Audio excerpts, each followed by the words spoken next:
Welcome to Flat Earth Debate Special Edition. I'm your host, Nathan Oakley, and if you are new to this channel, or you've not done so already, be sure to subscribe and hit the bell notification icon to keep up to date with the Flat Earth Debate. If you would like to support this channel, there is a super chat that runs alongside the show while it's live, and a link in the info box below this video. Now, as many of you may be well aware, there has been a debate raging about the Isle of Man. What many of you are not aware is that that debate has been instigated pretty much squarely by Ranty. Now, Ranty essentially asked Anthony for some files that he had taken on his P900 back in October, and then composited that image together to form the image that has been debated about at length on Flat Earth Debates. What Ranty has recently done is actually start to go through some of his own material from his own P900 camera and looking back to see if there are any flat earth proofs on that particular device. And what do you know? Flat earth proofs aplenty on Ranty's SD card. So first I'll give a quick introduction. So how you doing, Ranty? Good to have you here. Yeah, it's good to be here as well. Excellent. So I've got your sandy beach up, so start by telling me what you told me about your tripod positioning for this particular observation. I think that's a pretty good place to start. Well, at the moment, I think the tripod is probably set to about 4 feet. I'm actually at the side of, I'll show you on Google Earth actually, it's St. Anne's Pier. So when I scroll into St. Anne's, you'll see that they have a pier here. It's different obviously to Blackpool, which has 3 north, south, and central. This is south along the coast towards St. Anne's, and it has its own pier. And I did an observation from this location looking north, and then I did an observation from this location looking southwest. And I think it was only the fifth video that I ever did. It's titled DSCN 0005. So it was a very early one, and it was a very crappy tripod that I had. It was only a plastic thing, and I think the total height of it would have gone to about 5 feet, and at its minimum it would have gone to around about 1.5 feet. And you actually see me lowering it to the smallest point in this video. So what I do, I'll play the video. So here I am. So you'll have to excuse the photography because it's not that great, but you've seen that I've lowered the tripod to its lowest point. I'm actually on my hands and knees now, looking through the viewfinder. There's the pier for St. Anne's. I level the camera and I just zoom in and see what I can see. So if I stop, I'll just go back a tiny bit actually. If I stop the camera now, what we have is 1, 2, 3 easily identifiable. What they look like little bonfires. What they're actually are Met masts. If I go to the offshore wind farm, you'll see that there's a Met mast here, which is shaped like so. Met mast here and the Met mast there. There's 3 Met masts in this location.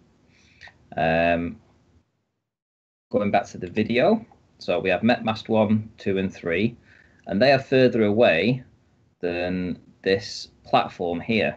And this platform is part of the Douglas complex, and it's actually called the Lennox platform. And this is what the Lennox platform looks like. As you can see, it's very distinguishable. It's just off Southport's coast.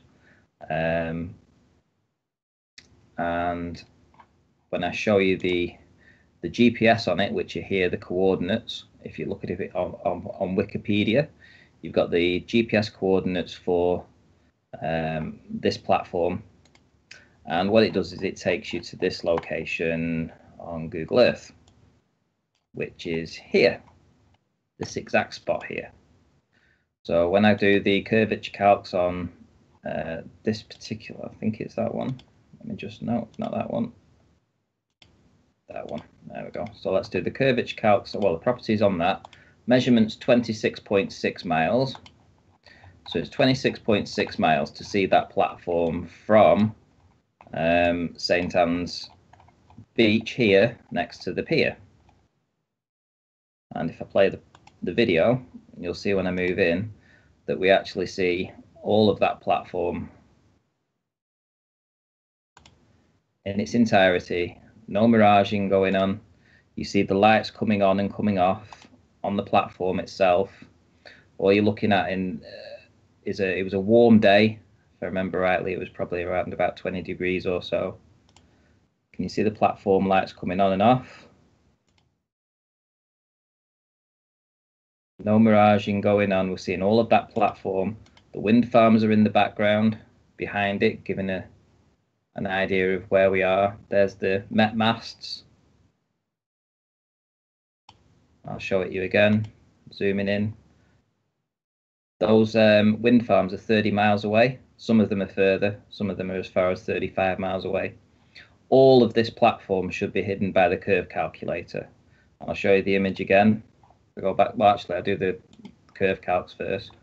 So if we did a distance of 26.6, and I don't know, let's say, for argument's sake, I'll put 20 feet in. Why?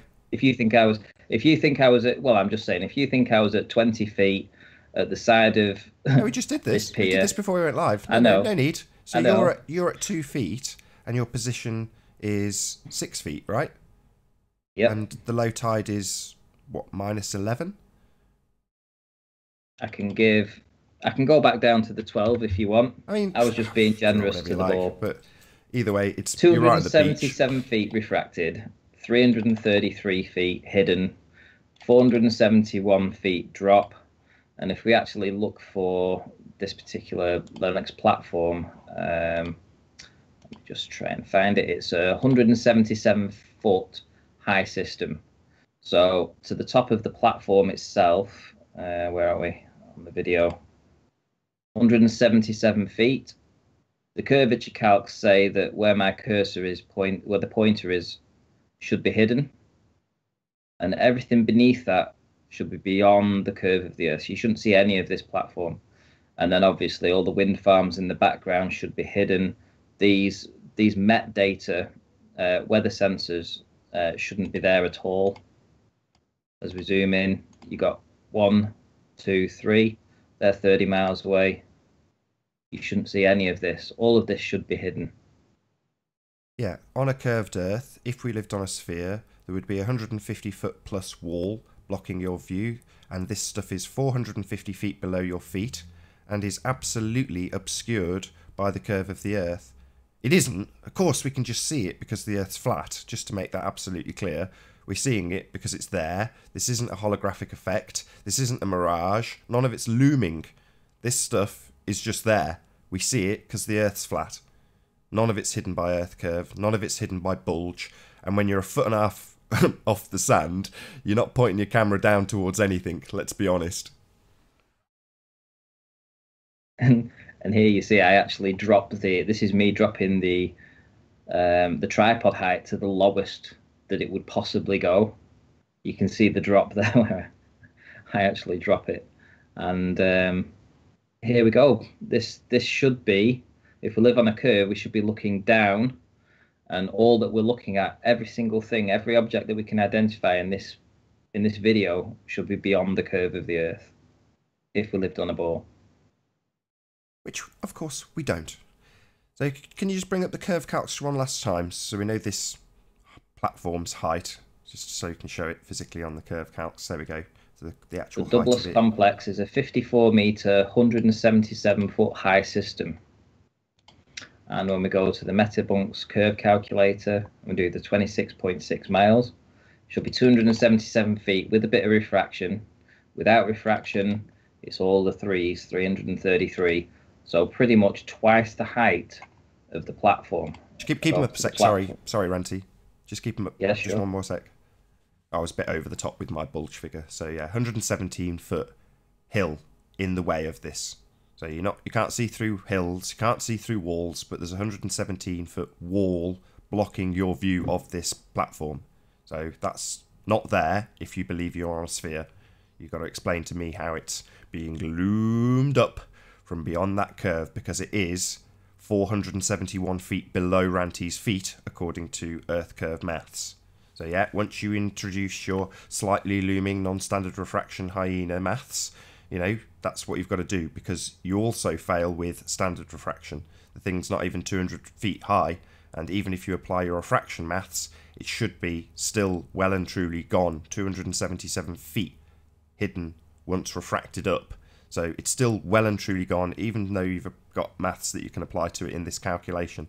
So it's back to slightly looming non-standard refraction hyena, coming to save the fact that the model's broken and the band-aid is also broken. Well done, Ranty. Absolutely awesome. I'm up for keeping this short and sweet, as it's a quick proof video. So unless there's anything you want to add, I'll round out. Well, just one last thing. Cool. If anyone wants to argue this, that's fine. We can argue it, because I also have a video going to the north, looking at all these wind farms here from the same location, showing all of the wind farm too. I would like to add one more thing, actually, Ranty, which you might back me up on. So can you just tell me what number video this was that you took on your P900? It was 0005, the 5th video that I ever did using this camera. So way back in April of last year. Yeah. And 0004, the one before this, the 4th video I ever took, shows wind farms at 30 plus miles away entirety. Yeah, it's kind of a conversation that we had just before we went live, which is to say that not only did you go back and start looking through this stuff, you had the bit between your teeth when you'd gone out and got a P900, and you know you were really keen to go out and capture stuff. So you're firing off image after image after image on your camera, trying to capture more and more interesting stuff, and you don't really know what you've got until you go back and sort of settle down and start to assess it. But my main point is, you know, for anybody watching, you can go out and do this stuff. It's dead simple. You know, yes, it's a relatively expensive camera, sort of £500 camera, $600 or $700 maybe camera, but ultimately speaking, that's not ludicrously expensive to absolutely obliterate 500 years of deception, which is essentially what Ranty's just done on this short, maybe 10 or 15 minute broadcast. Absolutely cool. So we'll roll the video just one last time, if that's good by you, Ranty, and then we'll sign out, if that's okay. That's fine by me.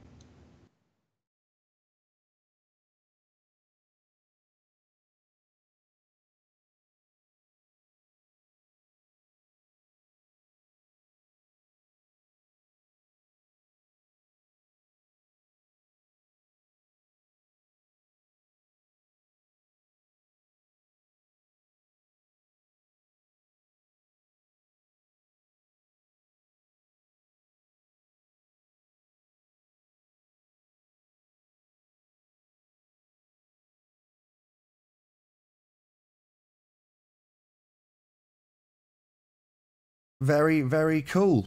And with that, I will say first and foremost a huge, massive, enormous thank you to Ranty for presenting us with his 5th ever video made on his P900 camera. So thank you very much, Ranty. It's been an absolute pleasure. Pleasure as well. And also a massive, enormous thank you to all of the live audience for tuning in and hopefully sharing this show. If you've not done so already, be sure to like, comment, share and subscribe. I've been Nathan Oakley, and I will see you all in the next video.